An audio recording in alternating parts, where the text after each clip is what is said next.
কালা থেকে কোভালাম যাওয়ার পথে আমরা রাস্তার পাশে একটি দোকানে দাঁড়িয়েছি। এই দোকানে এই বিভিন্ন অরেঞ্জ কালারের ডাব আর সবুজ কালারের ডাব আর এরকম তালের শ্বাসও পাওয়া যাচ্ছে। আর বিভিন্ন রকম এখানে দেখছি বোতলের মধ্যে এরকম আমলকি, পেয়ারা এরকম ভরা রয়েছে, আম কেটে এগুলো বিভিন্ন রকম, এটা কি বানিয়ে আনারস, তারপরে গাজর এগুলো সব রেখেছে। আর হচ্ছে এখান থেকে আমাদের যে সহযাত্রীরা খাচ্ছেন অরেঞ্জ কালারের ডাব খাচ্ছি। অরেঞ্জ কালারের ডাবটা ক টাকা দাম নিয়েছে? 60 এই অরেঞ্জ সুন্দর মিষ্টি, হ্যাঁ একদম খেতে হলে এই দাদার কাছে চলে আসবে। ঠিক আছে, এই ডাবটা খেয়ে নিল।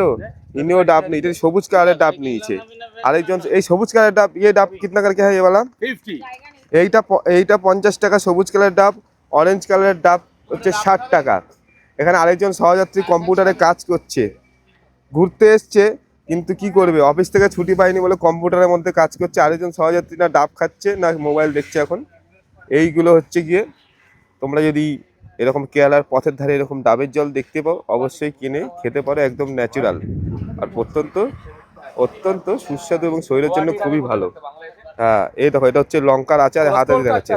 হ্যাঁ কোলেস্ট্রল কমিয়ে দেবে বলছে, বাড়িয়ে দেবে কোলেস্ট্রল। আচ্ছা আচ্ছা, হ্যাঁ বাহ, ধন্যবাদ বন্ধুরা এতক্ষণ ধরে ভিডিওটা দেখার জন্য।